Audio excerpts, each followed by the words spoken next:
ভোটের প্রচারে গিয়ে ভোটারদের ভয় দেখাচ্ছেন মমতা বন্দ্যোপাধ্যায়। তার প্রচারের উপরে নিষেধাজ্ঞা জারি করা হোক। গতকাল একেবারে দিল্লিতে নির্বাচন সদনে গিয়ে এই দাবি করেছেন বিজেপির প্রতিনিধিরা। আর পাল্টা এখানে সিইও দফতরে গেলেন অভিষেক বন্দ্যোপাধ্যায়। ফর্ম 6 নিয়ে কারচুপির অভিযোগে তিনি সরব হয়েছেন।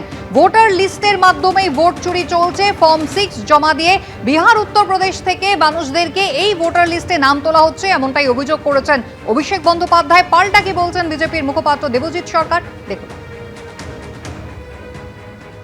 কিছু ফর্ম 6 আলাদা করে সিইওর অফিসে জমা দেওয়া হচ্ছে এবং নির্বাচন কমিশনের বিধি অনুযায়ী 50টার বেশি ফর্ম 6 কেউ সাবমিট করতে পারে না।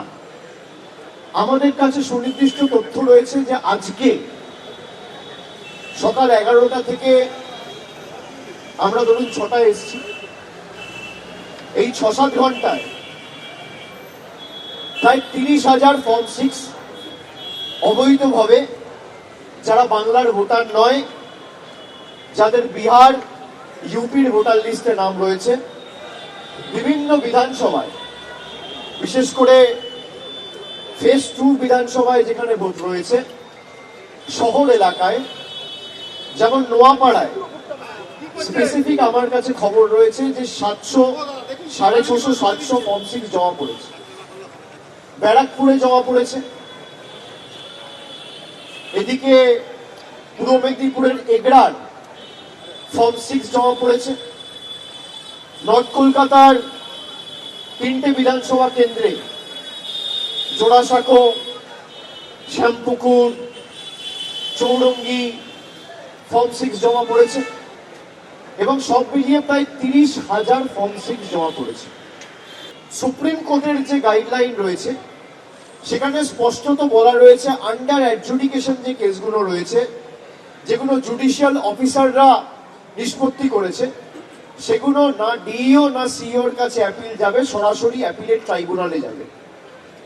সিইওর অফিস বা ডিইওর অফিস কোনো মতে অ্যাপিল জমা নিতে পারে না। ফর্ম 6 যারা জমা দিচ্ছেন সেই ফর্ম 6 ঠিক না ভুল সেটা যাচাই করবেন তো নির্বাচন কমিশন। এখানে রাজনৈতিক দলের কারোর কিছু বলার আছে নাকি? সব থেকে বড় কথা, নির্বাচনী বিধি চলাকালীন কয়েক হাজার লোককে নিয়ে গিয়ে বসে পড়া এবং সেখানে গিয়ে স্লোগান দেওয়া, এটাও জায়েজ। আমরা তো নির্বাচন কমিশনের কাছে সে বিষয়ে দৃষ্টি আকর্ষণ করব। মুখ্যমন্ত্রী মমতা বন্দ্যোপাধ্যায় বিভিন্ন সময় যেভাবে হিংসাকে প্ররোচনা দিচ্ছেন, নির্বাচনী ঘোষণার পরেও, নির্বাচনের ঘোষণা হয়ে যাবার পরেও, আদর্শ নির্বাচন বিধি লাগু হয়ে যাবার পরেও, সেটা নিয়ে আজকেও আমরা বলেছি এগুলো নির্বাচন কমিশনকে দেখতে হবে। আর অভিষেকের কোনো কথার কোনো গুরুত্ব বাঙালি দিতে নারাজ, কোনো আগ্রহী নেই, কোনো প্রতিষ্ঠাও নেই ওনার কথার। তৃণমূল যাচ্ছে, বিজেপি আসছে, এটাই ধ্রুব সত্য। চাপের পাল্টা চাপ তৈরির কৌশল বিজেপির। নির্বাচন কমিশনে গিয়ে তৃণমূল নেত্রীর প্রচারে নিষেধাজ্ঞার আবেদন রাখল বিজেপি। হারের ভয়ে বেপরোয়া হয়ে ভোটারদের ভয় দেখাচ্ছেন মমতা বন্দ্যোপাধ্যায়। মমতা বন্দ্যোপাধ্যায়ের প্রচারে নিষেধাজ্ঞা জারি করুক নির্বাচন কমিশন। ভারতীয় ন্যায় সংহিতা অনুসারে মমতা বন্দ্যোপাধ্যায়ের বিরুদ্ধে ব্যবস্থা নেওয়া হোক। কমিশনে গিয়ে এই দাবি করেছেন কিরেন রিজিজু, পীযূষ গোয়েল, সুকান্ত মজুমদাররা।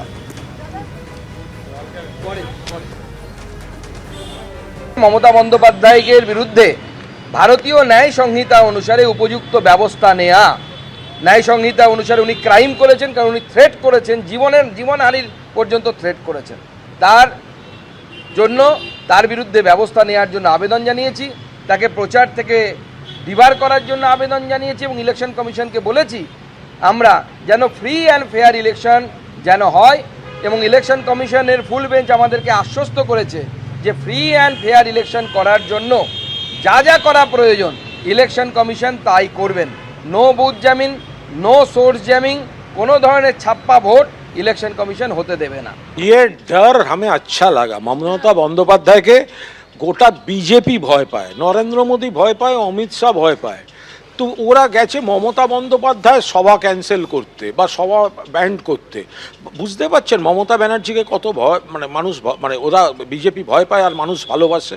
নির্বাচন অফিসারটা, ওই অফিসটা হয়ে গেছে বিজেপির পার্টি অফিস। বিজেপি মমতা বন্দ্যোপাধ্যায়কে ভয় পায়, বাংলার মানুষের কণ্ঠরোধ করছে, বাংলার মানুষের নেত্রীর কণ্ঠরোধ করতে চাইছে। এসব করে কিছু হবে না, মমতা বন্দ্যোপাধ্যায়ের কণ্ঠরোধ করা যাবে না। রাজনীতির সঙ্গে তার সম্পর্ক বহুদিনের। বিধানসভা ভোটে লড়াই করার অভিজ্ঞতাও রয়েছে। তিনি নির্বাচিত জনপ্রতিনিধিও। বেহালা পূর্বের বিদায়ী বিধায়ক রত্না চট্টোপাধ্যায়কে এবার বেহালা পশ্চিমে প্রার্থী করেছে তৃণমূল। তাতে অবশ্য খুব বেশি চাপ নিচ্ছেন না রত্না চট্টোপাধ্যায়।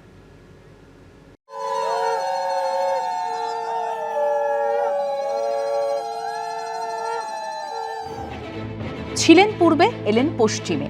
কেন্দ্র নতুন হলেও রাজনীতিতে তিনি পুরনো। আদ্যপান্ত রাজনৈতিক পরিবারের মেয়ে, নিজে কাউন্সিলর আবার বিধায়কও। 2021-এর বিধানসভা ভোটে নির্বাচিত হয়েছেন বেহালা পূর্ব থেকে, কিন্তু এবার তার কেন্দ্র বদল করেছে দল।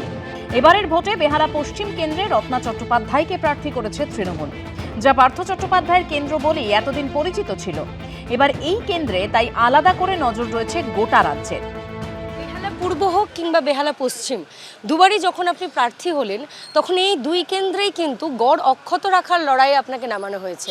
শোভন চট্টোপাধ্যায় ছেড়ে গেছিলেন, সে কেন্দ্রে আপনি একবার দাঁড়িয়েছেন, আর এবারে এই কেন্দ্রে পার্থ চট্টোপাধ্যায়ের মতো একজন ব্যক্তিত্ব, যিনি আপনাদের দলে একসময় মহাসচিব আর তারপরে অন্যতম দুর্নীতির কাণ্ডারি, তার সঙ্গে জড়িয়ে রয়েছে একাধিক কালিমা।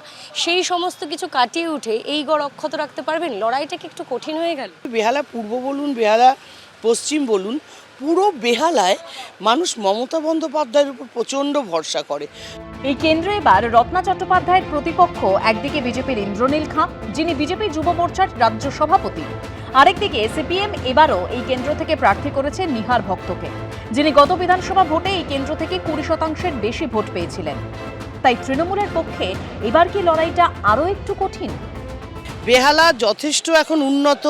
সিপিএম 34 বছর জনগণের সমর্থন পাওয়ার পরেও যখন কাজ করেনি, ওরা ভাবছে, মানুষ ভাববে না আর যে ওরা এলে আবার উন্নয়ন হবে। একটা সময় বাম জামানায় তৈরি হয়েছিল এবং সবাই বলতো যে বিদ্যাসাগর সব হসপিটাল বারবার, বিদ্যাসাগর একবার, মানে বিদ্যাসাগরে যদি কোনো রুগী যেত সে আর ফিরে বেরোতো না। কিন্তু তৃণমূল সরকার আসার পর বিদ্যাসাগরের হাল কিছুটা হলেও চেঞ্জ হয়েছে। সকাল থেকে পুজো দিয়ে বেরিয়ে পড়ছেন প্রচারে। সকালে এক দফা, আবার বিকেলে আরেক দফা।